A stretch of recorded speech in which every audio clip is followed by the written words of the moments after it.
Take you back to one of our top stories now. In KwaZulu-Natal, police have confirmed that 4 people have been killed, several others injured in a shooting incident that unfolded at a tavern in Pietermaritzburg.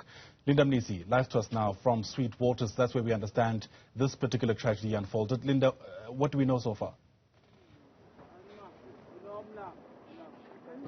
Well, Ayanda, as you can see behind me, investigators are still on scene trying to comb the scene and get some sort of idea and information around what could have exactly happened at this tavern last night. But we understand that at around 8:30 in the evening yesterday, a vehicle arrived where 2 men jumped out of the vehicle and started firing random shots at patrons who were inside this particular tavern. 12 people were shot, we understand. 12 people were shot and about 4 died. In fact, 2 died on scene here at this particular tavern, while 2 others died at a hospital. We understand that also 8 people who also sustained serious injuries are still in hospital. The suspects are said to have fled the scene. Another information, a piece of information that we also have is that police have now opened a case of murder and attempted murder. So that's the information that's coming out on the ground from members of the police. We had a brief discussion with the owner of this particular tavern, who said last night, in fact, from the CCTV footage and what he's been able to see, the men came out. In fact, one went in and the other also followed, and that's when the shooting happened. He'll be able to give us more details at a later stage, but from what we know at this point, I understand that 12 people were shot at this particular tavern and 4 died. 2 died at the scene and 2 died in hospital. Yeah, and as we wait for those details to be confirmed, Linda, perhaps it's worth placing where this tavern is located. I see a mountainous terrain right there behind you. Is this somewhere that's located within a residential area or a bit more in the outskirts? Because this might, I guess, help us be able to ascertain how easily these suspects may have been able to get away after the shooting. Well, it's placed in a residential area. In fact, I'll ask my colleague, Gift Nkosi, to just pan to my right to give you a sense of how close the houses are to this particular area. It's very close to a residential area. In fact, if you step out of the yard, you'll notice that there are quite a number of cars that are passing by.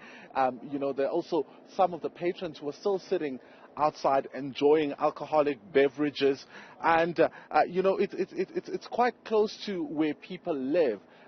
There isn't any sign of it being secluded or in a different area, but from what we're able to see at this point is that it's quite close to a residential area and quite accessible to the people who live in this particular area. It's called Sweetwaters in Pietermaritzburg. That also suggests to us, Linda, that some people might have actually heard gunshots at the very least and may have witnessed what's taken place. Yeah, from the people we've been able to see so far, none of them have been able to give us a clear account of what really happened. But there is a sense of worry from just the few people we had a brief engagement with. There's a sense of worry around what happened yesterday. One lady telling us a short while ago that she was turned back and is not able to give us a clear account of what has happened. There are quite a number of people also who are gathered outside. So at a later stage, then we'll be able to also speak to them to get a sense of what they might have heard or seen at the time of the shooting. Right. Baba, ungasichazela ke ukuthi kwenzakaleni izolo njenge-owner yale tavern? Okwenzekala izolo anginalo ulwazi ngako, kodwa nje ebusuku ngesikhathi abo 8:30 kuvele kwangena imoto eyehlisa abantu base beqonda la kuphuzwa khona etavern, bafike badubula. Yiloko nje engizwe nami sengikuzwa ngaba kade besegcekeni ngoba mina ngaleso sikhathi bengisendlini, kodwa ngiyikhona eduze, kodwa ngingakwazi ukubona ukuthi kwenzakalani egcekeni. Ingabe labantu laba abangenile bayaziwa mhlawumbe? Akekho seshilo ukuthi uyabazi, ngoba kuthiwa nje abantu abehle emotweni bafike badubula. Akekho oshilo ukuthi uyabazi, cha, akuqhamuki lokho. Ingabe bekunempi kuqala before lesigameko senzakala? Akaze kube khona impi, akaze kube khona ingxabano, akaze kube khona umbango. kuyaqala nje kwenzeka into enje la kule ndawo. Mhlawumbe baba lesi sigameko lesi sishiye indawo ikanjani anithukile mhlawumbe ukuthi ngabe lento ingase ivulele isikhathi ukuthi bantu gebengu abantu babaleke endaweni yakho. Kusithuse kakhulu lokho kwenzakala ngoba isigameko lesiqala ukwenzeka sona futhi kwaba isigameko esibi ukuthi kube khona abantu abafayo nje basisebenza nje sesinesikhathi kona sisebenza la kaze kwenzeke lokho kodwa ke kusithusile lokho kwenzekile. Ezokuphepha ziqine kangakanani? Siyazama ukuthi zona ezokuphepha zibe right ziqine, sinamakhamera sinabagadayo abasibheka mase sesetshenzwa kodwa ke kuhlulekekile ngoba laba kusho ukuthi bese bebazi ukuthi bazokwenzani. Amakhamera wena nibonisa ukuthi bokokuqala bafika izolo or bake bafika earlier? Asikaboni lutho ukuthi bake bafika noma bese kuqala yini befika akukho sisakubonile. Izisulu baba lezi ethe zathola ukuthi zadubleka mhlawumbe senike naxhumana mhlawumbe nemndeni yazo nyazazi ukuthi zingakanani iminyaka yazo?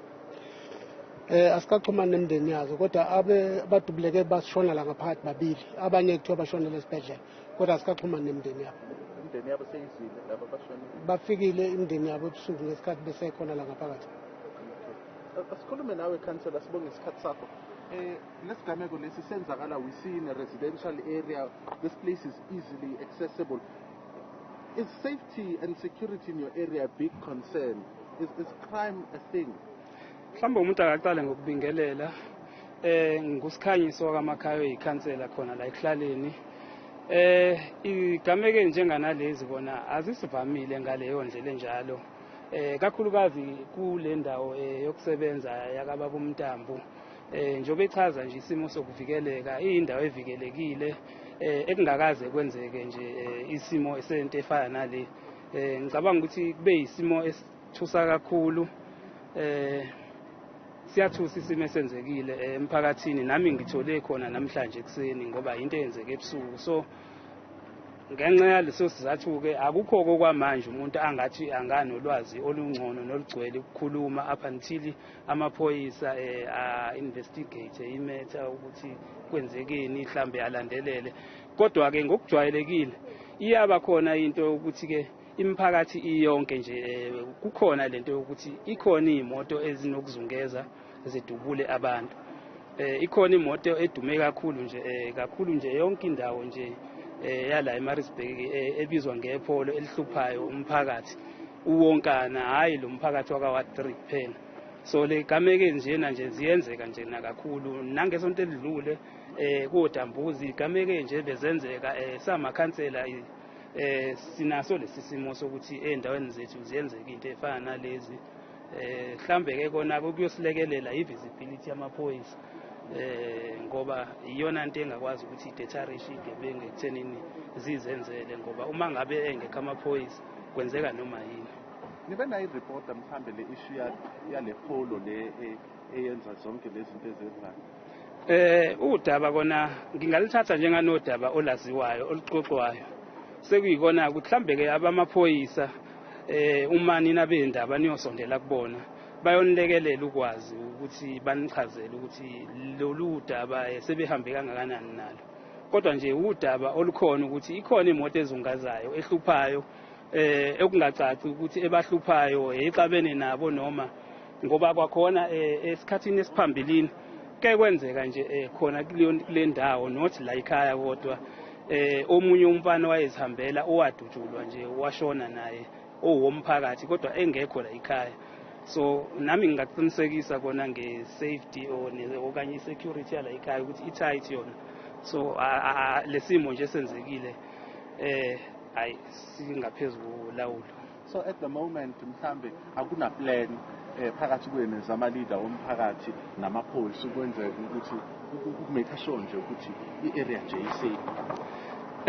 Kona ezokuphepha ke ziyazanywa ngoba ikhona ithimba elakhiwe nje elakhele amalunga eCPF namaphoyisa elihlanganisa bonke abaholi bendawo ukuthi uma kukhona igameke njena okungenani ke nje lo xhumano lokuthi kusheshe kuxhunywane ngoba ukuqala nami ukulithola udaba ngilithole kuma WhatsApp group ila ngilithole khona ukuthi kukhona into eyenzakalayo lana baphuthuma ke abafowethu ke abazamile ukuthi nabo baphuthume basondelele kule ndawo ke bezobheka isimo kodwa zikhona inhlelo ezizanywayo ngibona ukuthi mhlambe siyolidinga ungenelelo olukhulu lamaphoyisa siyabonga. All right, Ayanda, so that is the owner of the tavern, Ubabu Petros Mdambo, as well as Sikanyiso Makaye. He is the ward councillor speaking to us about what happened yesterday. In fact, they're saying that there wasn't even a fight earlier before, that incident took place. Uba Petros Mdambo explaining to us that, in fact, it's the first time that such an incident has happened in this establishment. From what they've been able to gather, really, is that the people arrived here and started shooting at the patrons who were inside. They haven't been able also to speak to some of the family members of those who died in the tavern, but they know that they arrived last night shortly after that particular incident. Not much details that is given at the moment, saying that the investigation will perhaps lead or reveal what could have led to this particular incident. So that's all basically at the moment that is able to share with us. But the ward councillor also speaking about the safety issues in this area, saying that while they're not of big concern, there has been a car that has been quite problematic in the area. He referred to it as a Polo, which has been quite problematic, involved in such incidents. And he says that has been one of their headaches, not only in their area, but also in surrounding areas. At the moment, there is a committee that he says has been set up, but not a clear exactly plan as to how they're going to tackle the issue that they are faced with. A lot of the issues then refer to the members of the SAPS, who will then be able to tell us about the investigations and how far they're going at this moment. The only thing that we know about the investigation is that a case of murder as well as that of attempted murder has since been opened. Ayanda? Yeah, the owner of that establishment looking quite stunned there, Linda, that something like this could take place at his outlet. Thanks very much indeed for bringing us that update.